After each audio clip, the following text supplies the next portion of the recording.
শুভ সকাল বন্ধুরা, কেমন আছো তোমরা সবাই? আশা করি সবাই ভালো আছো, সুস্থ আছো। আমি আর পুচু সোনাও কিন্তু ভালো আছে। আর আমরা এখনই কিন্তু ঘুম থেকে উঠেছি।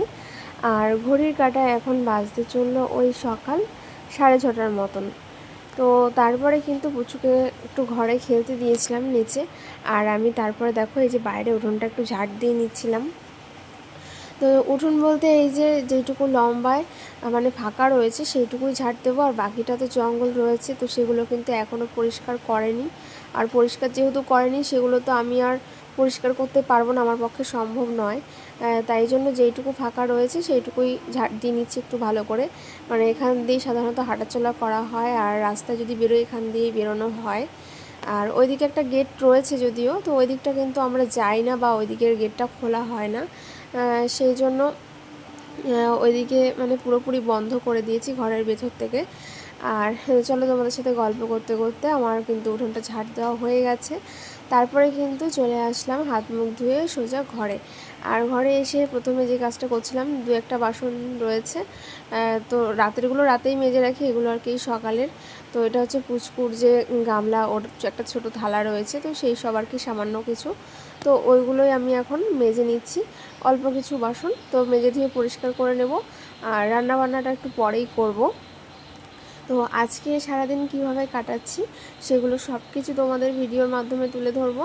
তোমরা কেউ স্কিপ না করে ভিডিওটা পুরোটা দেখতে থাকো, আশা করি তোমাদের অনেক ভালো লাগবে। তারপরে দেখো চলে আসলাম সোজা বাথরুমে। আর এসে দেখো জামা কাপড় রয়েছে, আর জামা কাপড় প্রত্যেক দিন কিন্তু অনেকগুলো করেই হয়ে যায়। আর দেখো এই যে এখন জামা কাপড় কাচতে বসেছি।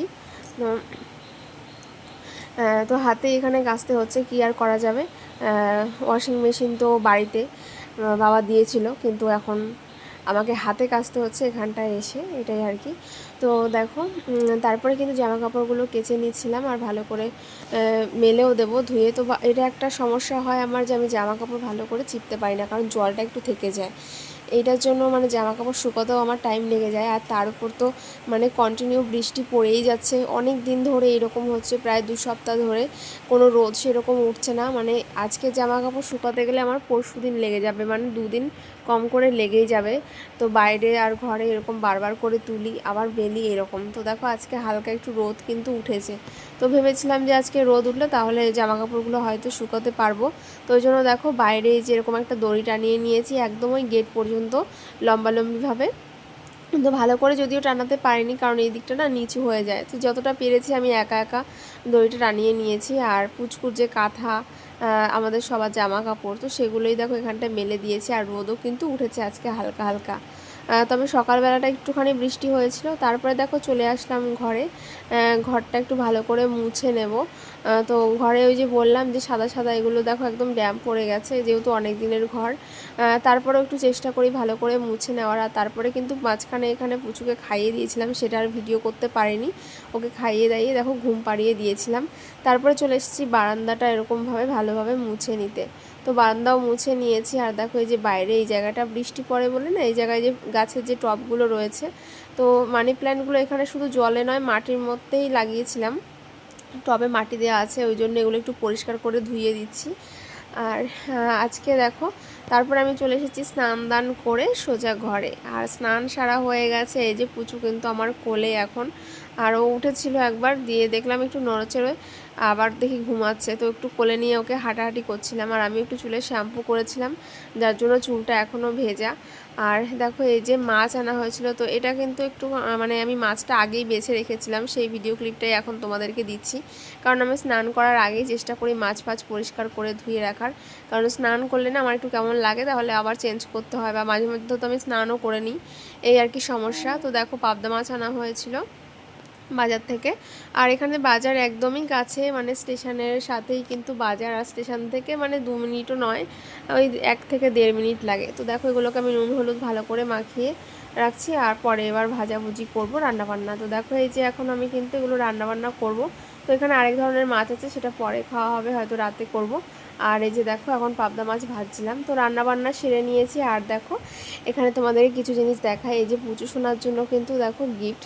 তো একটা বড় একটা খেলনায় গদা, আর একটা হচ্ছে দেখো গাড়ি, এই গাড়িটা পেছন দিকে টানলে সামনের দিকে যায়। তো আমি ওকে একটা এরকম গাড়ি এনে দিয়েছিলাম পোড়ামাতলা থেকে, তো সেটাও জানলা দিয়ে ফেলে দিয়েছে। আর দেখো এই যে একটু ইয়ারিং, তো এটা হচ্ছে আমাদের এখানে পাশের একটা দিদি ভাই, তো আমাদের জন্য এই গিফটগুলো এনেছে, পুজো শোনার জন্য এনেছে আর আমার জন্য ইয়ারিংটা এনেছে। তো আমার তো ভীষণ বেশ পছন্দ হয়েছে আসলে। মানুষ ভালোবেসে যখন কিছু দেয় না, সেটা ছোট হোক বা বড় হোক, মানে যাই হোক না কেন, সেটাই হচ্ছে মানে সব থেকে আনন্দের বিষয়। আর আমার তো ভীষণ ভালো লেগেছে আর খুবই সুন্দর, তো আমি অবশ্যই পরবো। আর দেখো তারপর রান্না কি করেছিলাম আজকে, এখানটা শুরু করেছিলাম চিচিঙ্গা ভাজা, আর করেছিলাম পোস্ত দিয়ে একটুখানি পাবদা। তো এই যে পাবদা মাছ করেছিলাম, কারণ আজকে অনেকটা কাজ ছিল বাড়িতে, ওই জন্য। আর তারপরে দেখো এই যে খেয়ে নিচ্ছিলাম, আমি খেতে বসেছি। আর পুজো আজকে সকালবেলা কিন্তু দেয়া হয়ে গেছিলো স্নান সেরে, তো সেটা আর ভিডিও ক্লিপ তোলা হয়নি। আসলে বলি না যে ক্যামেরাটা অন থাকে না সব সময় হয়তো, কিন্তু তার মধ্যেও অনেক কাজকর্ম থাকে যেগুলো আমি হয়তো ক্যামেরার পেছনে করি, বা সব সময় মানে সম্ভব হয় না ছেলেকে নিয়ে ভিডিও করার। তো যেইটুকু মানে করা সম্ভব হয় সেইটুকুই করি, আর তোমাদের সাথে শেয়ারও করি। তো তোমরা এর মধ্যে অনেকে বলো দিদিভাই রেগুলার ভিডিওটা দেবে, তো রেগুলার আমি জানো তো একটু সমস্যা হয়, ভিডিও দিতে পারি না, আমার নেটের প্রবলেম আসলে, মানে প্রচুর পরিমাণে নেট লাগে। তো সেইটা মানে আমার হয়তো 1.5 GB করে নেট থাকে, আর নেটওয়ার্কের খুবই সমস্যা, যার জন্য ভিডিও যখন 14 মিনিট 15 মিনিটের হয়ে যায়, তখন আপলোড দিতে গেলে আমাকে 2 দিন টাইম নিতে হয়, এটাই আর কি সমস্যা। কিন্তু ভিডিও কিন্তু আমি ডেলি করি, যখন থেকে তোমরা কমেন্টসগুলো করতে তখন থেকেই। তো মানে তোমরা বলো যে পুরো সারাদিনে ভ্লগ না দিতে পারলেও 3-4 মিনিটের ভিডিও হলেও দেবে, তো ভাবছি যে একটু ছোট ছোট করে ভ্লগগুলো করব, কারণ একটু বড় বড় হয়ে যাচ্ছে, আর যার জন্য আমি আপলোডও দিতে পারছি না ঠিক মতো। তারপর পুজো সোনাকে স্নান করিয়ে দিয়েছি, আর দেখো এখন চুলটা মুছে দিয়েছি ভালো করে, চুলটা এখনও আঁচড়ানো হয়নি। তো ওর সাথে কিন্তু আমার দিনের বেশিরভাগ টাইমটা কাটে, আর ও কিন্তু প্রচণ্ড এখন আনন্দ করছে, আমি ওকে ডাকছি বলে ও আমাকে ডাকছে এভাবে। তো এবার ওকে চুল টুল আঁচড়ে দেবো।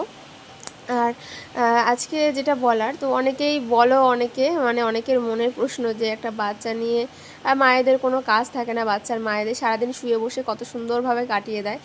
আসলে কিন্তু সেটা নয়। তো সকাল থেকে তোমরা দেখতে পাচ্ছ, তো একটা বাড়ির বউদের বা একটা বাচ্চার মায়েদের বাচ্চা স্নান করানো, খাওয়ানো, ঘুম পাড়ানো, টাইম মতো তার সাথে খেলা, তার পটি করানো, আর খাওয়াতে গেলে তো মানে 1 ঘন্টা 2 ঘন্টা টাইম নিয়েই বসতে হবে, আর সেটা তো একবেলা নয়, 5 বেলা 6 বেলা এরকম একটা মানে ব্যাপার হয়ে থাকে। তারপরে গিয়ে উঠান ঝাড় দেওয়া, ঘর ঝাড় দেওয়া, ঘর মোছা, তারপরে গিয়ে মানে কিচেন পরিষ্কার করা, বাসন মাজা, রান্নার সবজি কাটা, রান্না করা, মশলা করা, তারপরে গিয়ে জামা কাপড় কাচা, সমস্ত কিছু A to Z সব কিছু কিন্তু একটা বউকেই করতে হয়।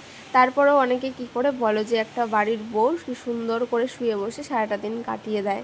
এটাই হচ্ছে আজকের ভিডিও। তো মানে কি করে সারাদিন সকাল থেকে শুয়ে বসে কাটানো যায় একটা বাচ্চার মায়েদের, সেটাই তোমাদের সাথে শেয়ার করছি। আর কি বলো তো, সব সময় কিন্তু ক্যামেরা অন করে যে মানে দেখানো হয় তাও কিন্তু না, তার পেছনেও অনেক কাজকর্ম থাকে যেগুলো হয়তো তোমরা দেখতে পাও না। তো চলো, আমার পুচুকে নিয়ে কিন্তু বেশ খানিকটা সময় কেটে গেল। তারপর বিকেলবেলা সন্ধ্যের আগে দিয়ে দেখো পুচুকে একটুখানি চিড়ে খাইয়ে দিয়েছিলাম, দুধ আর একটু কলা দিয়ে। তো আজকে সকালবেলাটাকে চিড়ে খাওয়াইনি, একটু ডালিয়ে দিয়েছিলাম, যার জন্য এখন চিড়ে দিয়েছি। আর তারপরে কিন্তু সন্ধে হয়ে গেছে, আর দেখো এখন ভাঙছি হচ্ছে একটা কাঁঠাল। তোমাদেরকে বলেছিলাম না এই বাড়ির গাছে একটা কাঁঠাল হয়েছিল, একটা কাঁঠাল না 3-4টে, আর ওই পাশের বাড়ি ওরা সবাই নিয়েছে, দিয়ে আমাকে বলেছিল নিতে, আর আমি বলেছি যে এত বড় কাঁঠাল লাগবে না, আমাকে ছোট থেকে একটা দাও। তো এই কাঁঠালটা ছিল সব থেকে ছোট, আর আমি এটাই নিয়েছিলাম নিজে বেছেই, আর বেছে নিয়েছি। আর দেখো এখন বাটি নিয়ে বসেছি হচ্ছে কাঁঠাল ছাড়াতে। তো এবার দেখতে থাকো যে কতগুলো কাঁঠালের কোয়া পাই। তো দেখো কাঁঠালটা কিন্তু খুব যে ছোটো তা নয়। তো দেখো একটা আমি কোয়া পেয়েছি, আর দেখো আর কিন্তু কোনো কোয়াই পাচ্ছি না। তো আরেকটা কোয়া পেয়েছি, এই নিয়ে হচ্ছে 2টো, মানে এই এত বড় কাঁঠালটার মধ্যে মাত্র 2 কোয়া কাঁঠাল পেয়েছি। তো ভেবেছিলাম সন্ধেবেলা কাঁঠাল দিয়ে আজকে মুড়ি খাবো। তো দেখো জানি না কীভাবে খাবো, 2 কোয়া কাঁঠাল পেয়েছি এত বড় কাঁঠালটা, আর কোনো কাঁঠালই হয়নি। আর এই যে পুচু দেখো দৌড়ে চলে এসছে আমার কাছে। তো পুচকুকেও একটুখানি কাঁঠাল দেবো। আর বাচ্চাদের কিন্তু তোমরা বেশি কাঁঠাল দেবে না, দিলে হয়তো সামান্য একটু পরিমাণে, কারণ কাঁঠাল খেলে কিন্তু বাচ্চাদের প্রচণ্ড পরিমাণে অ্যাসিডিটি হয়। এটা আমাকে একজন কমেন্টস করেছিলে, যার জন্য আমি বলে দিলাম। আর আমিও আজকে ওকে দিয়েছি, একটুখানি দিয়েছি সামান্য পরিমাণে, তাও মুড়ির সাথে, কারণ বেশি বাচ্চাদেরকে কাঁঠাল খাওয়াতে বারণ করা হয়, মানে 2-3 বছর পর্যন্ত আর কি। তো দেখো এই যে শেষ পর্যন্ত বাটিতে এই 2 কোয়া কাঁঠাল পেয়েছি, আর পুচু ওইখান দিয়ে দেখো উঁকি মারছে। রাতে আবার রান্না করতে হবে, তবে আজকের ভিডিওতে আর সেটা শেয়ার করব না, কারণ এমনিতেই ভিডিওটা 10 মিনিটের ওপরে হয়ে গেছে, নয়তো ভিডিওটা আর আপলোড দিতে পারবো না একটু বেশি বড় হয়ে গেলে, আর তোমাদেরও দেখতে ভালো লাগবে না। তো নেক্সট দিন সেটা শেয়ার করব, রাতে কী কী রান্নাবান্না করব সব কিছু। আর চলে আসলাম দেখো এখন মুড়ি খেতে। তো এমনিতেও খুব একটা কাঁঠাল ভালোবাসি না আমি, তো ওই জন্য 2 কোয়া দিয়েই কাঁঠালের দিয়ে মুড়িটা খাচ্ছিলাম। তো দেখো এই কটা দিয়ে মুড়ি খাচ্ছি, আর পুচকুকেও একটুখানি খাইয়ে দিয়েছিলাম। তো আজকে সারাদিনের ব্লগটা তোমাদের কেমন লাগলো সেটা কিন্তু তোমরা অবশ্যই কমেন্ট করে জানাবে। আর ভিডিও ভালো লাগলে চ্যানেলটাকে একটু সাবস্ক্রাইব করে পাশে থেকো। আর টাটা, তোমাদের সাথে আগামী দিন দেখা হচ্ছে নতুন একটা ভিডিওর সাথে। ততক্ষণ তোমরা সবাই ভালো থেকো, সুস্থ থেকো।